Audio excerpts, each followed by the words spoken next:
this one, but BLG are setting themselves up for a very strong skirmishing team composition. There's a lot of early pick with Udyr, fastest clear in the early game, even compared to the Hecarim. We've seen this a lot of times in the LPL, and if you use that first clear, you find a fight in River. Camille has the best follow-up. So BLG already setting up for skirmish-oriented team composition, while FPX are trending more towards late-game team fights. You have a defensive AD carry, good front line, and good team fight impact over something like the Udyr, who doesn't really do that much. So now the ban's coming out. It's Oriana, it's Alistair. So BLG gonna ban the Kennen. I was gonna say Kennen as a Nuguri pick. It's respected by BLG. So completely understandable. They are really, really focusing on getting BiuBiu a good matchup in that top lane. That is really crucial to the BLG strategy right now. Yeah, this is the kind of make or break point for BLG. They can beat teams like RNG when their top lane is ahead, but if BiuBiu falls behind, then it's a completely different story. It's a sideways snowball. He has no impact on the map, and it just looks really, really bad. So aiming, I will say aiming looks really depressed today. I've got to say, I don't think I've ever seen this guy so teary-eyed. Poor aiming. You know, you still have a chance to get playoffs next time, so please keep your spirits up. In the meantime, BLG are going to go all in onto even further into the pick category, going for that Gragas. And as of their recent drafts, they have been holding on to Zeka's champion for the very last champion. We have said this in the head-to-head as well. It's really important, especially against someone like Doinb, that you do not show your mid laner early. You want to make sure that you get a matchup where they don't have the sort of cheese factor with his brawler picks. So FPX still on the defensive side. I think the question here is, do they actually go for a standard tank here? Now, usually if you're drafting this composition, you're going up against Camille. You just say, okay, you know what, we can play for the late game, doesn't really matter, I'll just take my Scion, we can stick on this matchup. But Nuguri has also been known to go for things that are super aggressive and just fight fire with fire. I'm totally okay with that. Come on, Nuguri, give me a carry. Don't go for a tank. Don't swap to something boring in the end. Let's see what the lock it is. It is the Jayce. We get the carry matchup at the top side, Camille versus Jayce, and I feel like this has been one of the most exciting matchups in the top lane that we've had for the whole split, right? The Camille Jayce matchup, both have been incredibly strong top laners, and I feel like it is, to an extent, very much a skill matchup. We get the LeBlanc as well, locked in for Zeka. We said that this mid lane matchup is all about that counter pick, all about trying to kind of out-cheese your opponent. LeBlanc has been a bit of a fringe pick this meta, so excited to see what Zeka can do though. Really strong pick coming out from Zeka. We have seen him on this champion before, and the things that are guaranteed is that at least he's going to get early game prio. I love BLG's composition. It's against the grain. It's going full in onto priority and getting catches across the map. But I think this is what you're going to do, where you have to do. You have to embrace who you actually are and play to the style to the maximum. In the meantime, FPX, I love the rest of the 4 picks. I'm not sure about the Jayce. I feel like Jayce Camille is a matchup where it never really ends in complete victory for Jayce. There's always a chance for Camille to come back. She gets a side lane gank with the Udyr. She comes in 2v1. There's nothing that Jayce can do, and a lot of times he's not going to be able to escape, especially after Turbo Chem tank. So I feel like even if Nuguri is able to win out early, it really isn't a done deal, and I actually would have preferred for something a little bit safer and something that would have created more space in just kind of the tank picks. And you know, for BLG's composition, it doesn't matter if they go to late game. Like, if they go to late game with this composition, you still have the team fight edge. You don't really need to risk trying to vie for an early game solution in the Jayce. So we'll see how that end points out, but for me, it's actually a point of worry for FPX. All right, well, Coach Steak believes in the Jayce pick as he confirms the lock-in, and steak is delicious. So we just have to assume that the plan is all going to work out for the side of FPX. You make him sound like the logic dinner I'm for going to run with. though. Hey, it could be. It could be. This is BLG playing for dignity. It's FPX playing for playoff seeding. As we head onto the Rift, it's our second series of the day. It's game number 1 here. And BLG, certainly underdogs coming into this one. FPX, though, need to look clean. It's Tian, world's MVP, stepping back onto the roster for FPX. This is their last series before playoffs. We need to see this squad have a good performance. Been a very long time since we've seen Tian back onto the lineup. You know, it's been Beitran for 10+ games. going in. So this is kind of the trump card. I feel like if FPX underperform with Tian here, they're not going to get the shock factor whatsoever. People are not going to assume that Tian is going to play at all, and I think they actually end up losing a huge bluff card if that does happen. We're going to be taking a look at the runes. Something really interesting, Omni Stone coming out from Camille. We've seen it actually a couple times in the LPL already. There's almost no rune that's actually bad for Camille. Even something like the Comet, he can work out quite well just because you poke a lot with the tactical sweep as well. Yep. It's one of the champions that can use this absolute garbage rune. I don't really care if pros do it. I hate Omnistone. It replaced Kleptomancy, the best rune in the game. I can never look at Ezreal again in the same way. It's so sad. Nuguri will agree with I you. wish you... Yeah, like Nuguri another Kleptomancy fanatic. It's very sad to see Omnistone in the game. But anyway, I'll move on from my grudge against Omnistone, as we have pretty aggressive trading at the bottom side. And I want to quickly talk about this bot lane as well, not just in terms of the matchup here, but in terms of aiming. I feel like aiming has been fairly disappointing as an AD carry. Now, granted, obviously, he's on a team that's not been performing. It's difficult to be a massive standout by yourself. But I was hoping for a few more, like, massive moments out of aiming across the course of this split. Yeah, I felt like aiming started the split off incredibly hot, and later on, as he figured out his team wasn't actually able to accommodate his style, I think his performance also dropped just a bit. Another huge point is they actually found a rookie to replace Mark, who I felt like had a better laning phase and sometimes better engages. So it's multitude of factors. The big thing for aiming is that he's really been kept away from playing a hyper carry style because his team is all early game. You can't be the only AD carry saying, hey guys, can you play tanks and peel for me when the rest of your teammates are not going to accommodate you and create room for you to deal damage. So the way aiming has been playing is he's part of the shotgun. He's one of the pellets. He's going in with the rest of the team and just trying to get as much damage off. And a lot of times that will look bad for an AD carry because you rush it and just die. But that's kind of the plan. Yeah. Being aiming on BLG is kind of like being first pick AD carry in solo queue and locking in Jinx. And we got a 2v2 though. Aiming's in trouble. Ignited one more auto and finished the trick. It's a 2v2 kill for Crisp and Lwx. Jwei trying to sprint away. He will be able to get underneath the tower. Body slams out to safety. That's all 4 summoners used, but for first blood, I'd say that's worth. Pretty damn worth. And we didn't get to catch the start of that one, but it do look like the crash down landed onto aiming. Full combo goes through. Ignite just to take him down. And that's a bit of a weird situation coming out of that one. I feel like early on you really shouldn't be losing this lane as hard, and it looked like they were actually the ones trying to aggress onto Lwx earlier on. Xayah usually is expected to get the push here, so we'll take a look at this one. Oh, it's actually just a flash in onto the mount up knockback. So really well done by Chris, going over the support. Crash down can be blocked by Gragas with the body slam, but the mount up is, you can't go through that. So really smart on Chris to get that damage through, making sure he could get the guaranteed combo, and Lwx with a good follow-up. Yeah, really nice little 2v2. And it feels good to see Lwx and Crisp 2v2ing again. We get to see Crisp on the Rell. If you think back to earlier on in this split, this was like, he was the Rell, guys. BiuBiu just about misses the knockup. Nuguri wants the all-in here. Looks for the opportunity. W to the skies, flashed away from. Nicely done by BiuBiu. Has Dark Harvest. There's an opportunity to use this rune because Nuguri is real low, has no mana either. He's going to jump in. Doesn't go for the dive, so that's the back away in the end. BiuBiu using his flash in that trade. Yeah, kind of an awkward trade coming in from BiuBiu, and he's absolutely dead here. Oh, no. There's nothing to say here. Hecarim real fast. Bye-bye, BiuBiu. He tried to land a hook shot, missed, was a little bit too short, and he was standing in front of a Jayce with no abilities. So just one huge mistake from BiuBiu pretty much cost him his flash and his life there.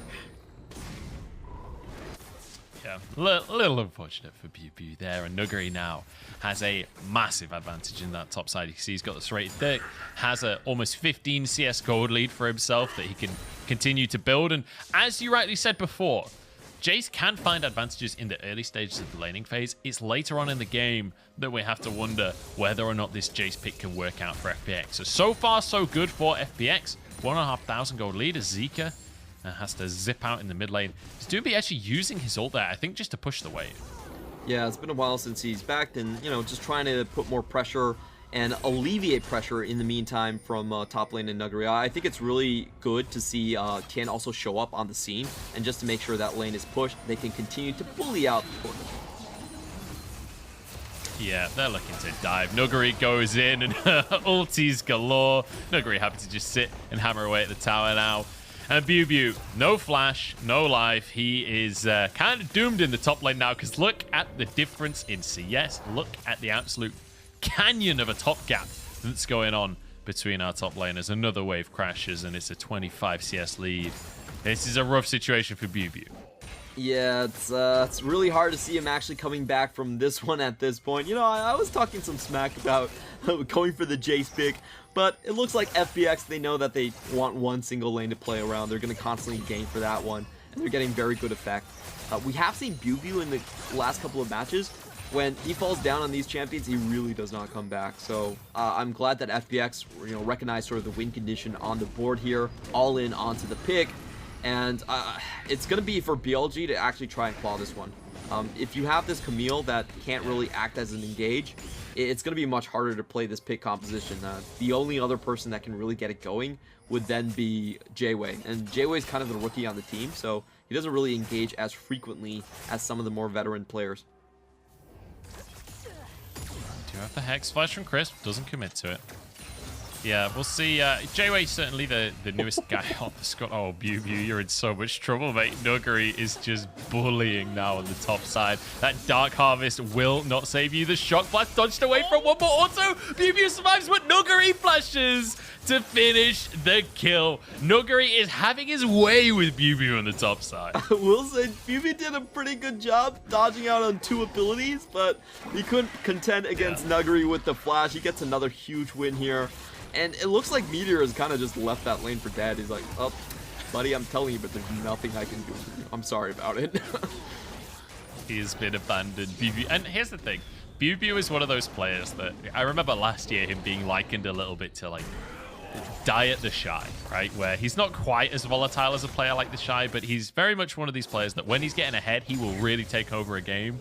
But if he starts to fall behind, it can go real bad real quick. And it feels like FPX are, whether that's a tendency or not, they're going to make that a tendency in this game. Yep, there's only one shift in that gear, so there's not much you can do about it.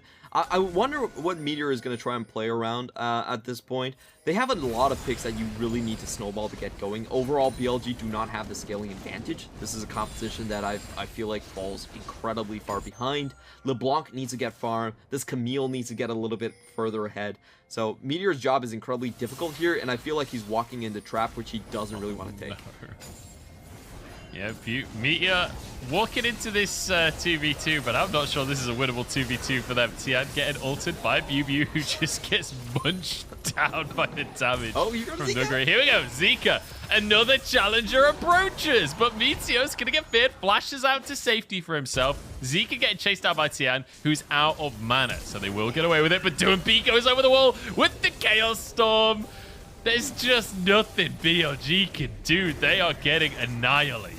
Yeah, this was kind of sad. Meteor even saw Tian coming over the ward, and he was like, I actually need to take this 2v2. I actually need to risk it for the biscuit and just go on this fight. Even, I think everyone that was watching the situation knew that there was no way he would win. He was trying to outplay, he was trying to grasp at straws there just to get this back. But hey, now, BiuBiu is 0-4-0, and I think it's safe to say that, honestly, FPX, they have so many different ways to play off the game, and if FPX can win this series, they will lock into 5th seed. This is what the Chinese is on your screen is saying. All right, well, I could have read that too. Just want to throw that out there. I didn't feel like reading it. Sorry about that. I should have gave you your chance. So. Yeah, I've been waiting for my opportunity to show off my terrible Mandarin. I know a couple of words. But anyway, let's talk about the Drake that is happening on our screen. FPX will be able to start to grab those Drakes themselves. And just look at that goal lead. 4,000 with 11 minutes in. Honestly, if I wasn't like going crazy here, it feels like FPX think that they are sooning in game 2 in the first series of the day, where they're on a time limit and they're going to finish in 25 minutes with the way they play right now. Speed running BLG. Yeah, this is the play I was talking about. Like, Meteor knew that Hecarim was coming. He was like, well, I gotta stay. There's nothing I can do here. Runs out of mana, has to flash out. Mid laner has to flash as well, and they have no control over the top side. With this summoner deficit at this point, and with Nuguri being able to just slide into the red side jungle, they can't really snowball anymore. So I do expect BLG to try and find plays with Zeka's teleport, see if they can catch up Lwx anywhere on the map. That's pretty much their only win condition left at this point. I feel like for that play, though, that was just Meteor being a boy, you know? He's like, look, I know this play is doomed, BiuBiu, but you've been left out to dry this whole game. I can't just leave one of my bros to struggle like this. He's up there again. He's here for the game. He's running away, though. He knows that this is a completely doomed 2v2. They're both going to get feared by Tian, who's actually just 2v1ing right now. Nuguri finally getting involved in the action. There's no tower, so they have to just flee to the hills. I don't know why they're stacking. Like, you can't take this fight. They want to try. I actually really respect the attempt here. You see the top lane pushing out, so Nuguri, you know, he has to come out of his lane. He has to come out of his tower. But FPX are too coordinated for that. They have Tian in the side lanes. He's just waiting to show himself. I figured it out, Clement. Meteor was the youth ping pong champion way back in the day. He's used to playing doubles. Oh. BiuBiu is his doubles partner right now. And when you ping pong together, you die together. That's the old phrase from the ping pong club, I'm pretty sure. I didn't know ping pong was big in Britain. You know, it's not, but I did have a table tennis table when I was a kid, okay. So, you know, we call it table tennis. For those of you that don't know, Meteor was actually top 8 in the country in terms of youth ping pong. He was actually on a national team. Pretty cool. So I'm telling you, that hand-eye coordination definitely carries over to esports. Yeah, and apparently the doubles camaraderie as well. Not so sure about that one, I gotta be honest. Back in the game. Yeah, I don't know. It's a bit tenuous, but I'm running with it. Zeka's in big trouble here. Tian gonna jump onto the tower. Doinb gets the kill. This is brutal. Clement, this is absolute destruction that we're witnessing here. It's 7-0, a tower to 0. At least BLG got a Drake early, because that's going to save them from a perfect game at this rate. Yeah, and honestly, this isn't even like a throwaway draft from BLG. This is actually BLG try-harding with what they've done recently. They're beaten, but they're not completely bent right now. So I'm really surprised that FPX are able to do this. This is the crispest game that we have seen out of 3 series from FPX. Here we go, the all-in from BLG. It's 2v3, and they're still losing out. Now Lwx comes under the tower. The Featherstorm comes through with the Blade Caller. It's clean from FPX, and BLG, another fight with nothing. Meteor now face checks in. The Chaos Storm, though, silences him, and he just has to sprint back out of the play again. Zeka trying to get what damage he can, but there is no damage to be had here. Meteor chased out of his own jungle. This blue buff does not belong to you anymore. Zeka jumps back in onto Doinb. Ethereal Chains coming out here. They're just desperate to grab the blue buff, but he stepped back onto the gravity well. He goes down. The stun connects. The blue buff is taken, and BLG are robbed before their very eyes. BLG fall to 0-10 early on. That was great play from Lwx as he dodges out on the body slam and then flashes backward for the Blade Caller to find the kill. Absolutely sick mechanics coming out from him, and you can see BLG's pick opposition right now. They just don't have the damage anymore. They can't even burst through the support at this point. There's no one to actually kill. And I'm having a little bit of trouble with my microphone. Excuse me on that one. That's okay. But look at BLG. They tunnel focus onto Tian. They're trying to take him down. Everyone's throwing everything they got. But it's just not enough damage. Like, FPX can shrug that one off easily. And when we're playing a pick comp with no DPS, that's kind of it for you. Look, I respect that BLG are saying, look, we may be almost 10,000 gold down in 15 minutes, but we're going to fight you, FPX. We're going to fight you at every stage of this game. I don't know why we're fighting you, but we're fighting you, goddammit. Herald will go down here in favor of FPX. It's 10-0. And you know what, Clement? We came into this one, we were like, look, FPX, fighting for seeding. If they win this one, they guarantee themselves 5th seed. fantastic. They'll get themselves a playoffs bye. We need to see a good performance out from FPX. We need to see a confident FPX with Tian in the roster.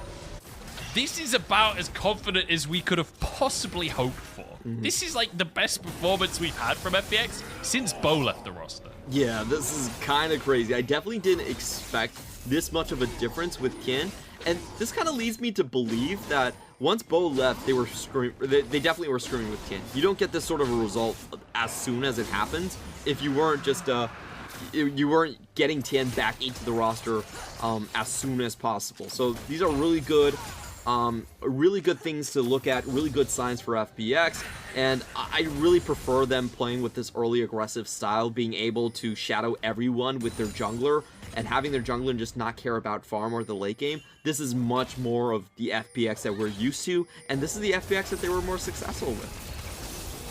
Oh, goodbye, Meteor. Nuguri's just chasing Meteor out of the jungle. I mean, I don't know. I don't really know what to say about the actual state of this game itself. I could talk about the storylines, I could talk about seeding here, but in terms of this actual game of League of Legends, this feels so unbelievably impossible for BLG at this point. You can see that FPX can just group up, slam Herald down in the mid lane, and you know, Drake's up in 4 minutes because FPX have already grabbed 2 of them for themselves, but let's be honest. FPX would have finished the game long before any kind of Drake Souls coming onto the map. Yeah, they're going to get a double charge onto Herald right here, and BLG, they have nothing to dissuade them. They just have to run away from their own base. No, the fear comes in. Meteor's dead. The Herald did die, so at least they can't snowball this into just ending the game unless Zeka oversteps. Does zip back. Jwei with the disengage from the cask here. Should be able to finish the inhib. Interesting. Oh, this is so nasty. 5-head. They're actually purposefully like denying the minion waves from BLG. They're not even going to give them a chance to farm up. They're going to force BLG to walk out of their own base and take the damage. You got to face the music, BLG. Don't hold up. This is to the point of cruelty. It is. Like, not taking that inhib is just like, we know that this is so guaranteed. We don't need super mini pressure. We have plenty of pressure. You are not getting an extra 90 gold every mini wave. That is for sure. And again, BLG try and contest, but they're not even a 5-man here. So this feels just a little overzealous from BLG to try and contest without all 5 members. Like, even with 5 members, that's a dodgy contest. Never mind when they're not grouped. Yeah, I felt like Meteor didn't even know what they were supposed to do at that point. Now he's trying to run away. He does have the flash, but we see Hecarim closing in already. Meteor. Stood against the wall. As you say, has flash, but he also has turtle stance, so I guess he doesn't need to flash. Crisp is getting low on this one. Zeka over the wall. Can they finish him? They got a kill! BLG got themselves a kill, but at what cost is the question? Because the whole team is getting absolutely smushed under hoof here. Tian charges through everyone, and it's another easy fight win. Oh, it's just painful to watch. BLG sent everyone. They throw the kitchen sink at FPX, and Doinb is still farming the red buff. He's like, good job, boys. We'll do it. Essentially, you know, considering the first kill that went over, it was very close to being a 5v3 for FPX, and they're just so far ahead that it doesn't even matter. BLG only have the damage to take off 1 target. They don't really have sustained damage on their build whatsoever. So once Chris goes down, he's a happy support. He's died for the team. He's done his job, and then everyone is just in here for the cleanup crew. We're gonna watch that again. As you can see, Doinb doesn't join this fight whatsoever, and it is a little bit hasty from FPX. They go in a little bit too soon, but Lwx is here to pick up the pieces. He's got Gale Force go in, and he hasn't even touched throughout this entire fight whatsoever. Yeah, it's a beautiful fight from FPX, and they're pretty much just flexing on BLG at this point. It's almost a 12,000 gold lead now. This Tian is just going to start soloing out the Baron. Lwx finally arrives to help him out. And, you know, 20 minutes on the clock. FPX just start this Baron up straight away. Nuguri can play to zone because he can quite happily 1v5 at this point in the game. He's 3-0 and 6. He's got 2 items. Good effort from Zeka. Tries to check it, tries to find a pick. It's not going to happen. FPX get the Baron. And I don't know, Clement. I feel this a speed run. Yeah, this is FPX looking for the record. Yeah. Do you know what the fastest game of the split is so far? It's 20 minutes and 14 seconds. Okay. So well, we're already past that. So It's not going to happen this time around. We have some really juicy top esports games in the schedule, so if you're wondering where that one came from, definitely from there. I feel like the critical play, though, as we watch Zeka just get annihilated. Oh, poor Zeka. Holy moly. He doesn't even try to flash that one. Tian has some damage. Tian has some real damage. Yeah, Zeka could flash, but he didn't, so he's dead.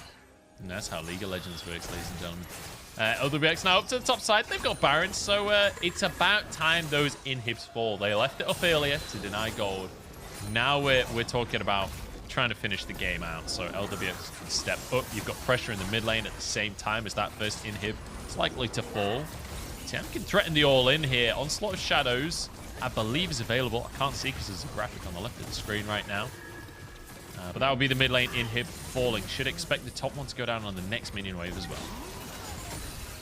So as long as FPX don't split up, I think they're completely fine. So far, Lwx is, has the potential to be left behind, but they finally congregate with the rest of the team. And now this final push coming in, BLG have to fight for their lives, have to fight for their dignities. And I just don't see it happening. Jwei, this is up to you. No, Clement. Their dignity is long gone in this game, unfortunately. FPX absolutely dismantled BLG here. We asked for a confident performance. This was the creme de la creme of exactly that. Featherstorm comes out. BLG can't find anything in the final play until Tian jumps onto the fountain. He still survives after 2 fountain ticks. This is the game going the way of FPX. This is the form they needed moving into playoffs. A dominant 22-minute win. The most critical play for me was really the second kill onto BiuBiu and how they orchestrated it. Tian showed up into the mid lane where LeBlanc had priority, pushed the lane for Doinb, made sure that LeBlanc was shoved underneath their own tower, and then went top for an easy pickup kill onto BiuBiu, who already died once in a solo. So I think what we're seeing is kind of the Tian special. His ability to play through Doinb and allow Doinb to leave and impact the rest of the map. I think that's a sort of understanding that we didn't really see that much with Beichuan. Beichuan was just, I'm just going to straight farm. I'll see you at 20 minutes, FPX. Let's see what happens there. So we're seeing the Tian effect show up, and it's just the ability and the understanding to play through mid lane. He knows that he can get plays done by shoving the jungle to the other side and making sure the laners can't impact. And I think that's really the huge difference. Like in solo queue, if you mess up one of your teammates' lanes, the response isn't always as good. But for someone that has been playing with Doinb for such a long time, you kind of see that synergy and just the close out once they have a winning side lane. Yeah, it feels good to see the synergy there between the players. And, no poppy bands coming out either, which was good to see. So maybe water under the bridge in that regard. Hopefully. I'm not going to explain that reference. Go check if you know, then you know. Yeah, go check Weibo. But yeah, I mean, what do you even say off the back of a win like that? I will say, look, this feels real good for FPX moving into playoffs. This feels so much better than what we've been seeing recently.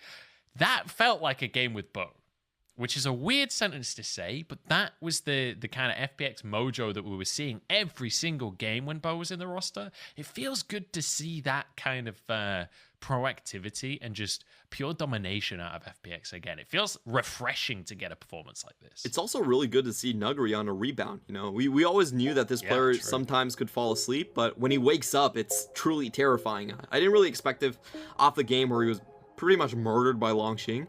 But this time around, he's showing up some good performances, and I am happy to admit that I was wrong about the Jayce pick. Thought Jayce was a little bit risky given that they had good win conditions everywhere else. And he says, it's not even about the draft. It's just about me dunking on BiuBiu. That's all we need. I think that's the difference, right? You were talking about the Jayce pick in terms of the overall composition. They were like, that's okay. We're going to be 10k gold ahead of 15 minutes, so the composition doesn't matter. We're just going to hard stomp our lanes so unbelievably that, look at the damage from BLG. There's one or two players on the team that did more than 5k damage in the entire game.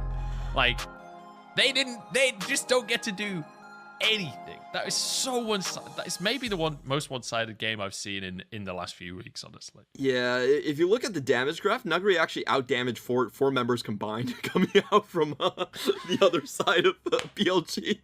So he was pretty much going 1v4 at that point. If you take the AD carry aiming out of the consideration, then he actually had a large damage advantage there. So just kind of crazy game. Great to see their players back on board. That's the most important thing for us. Nuguri and Tian online for playoffs, and FPX looking to rock. Yep, FPX looking absolutely amazing here in game 1. The question is, can they rinse and repeat this? Because obviously, the strategy coming in was, let's gank BiuBiu. And then just a repeat symbol after that sentence. And just do that over and over and over again until the game ends. We'll see if the same strategy can work out 2 games in a row. We're going to go into a quick break, and we'll see if FPX can lock themselves the 5th seed right after this.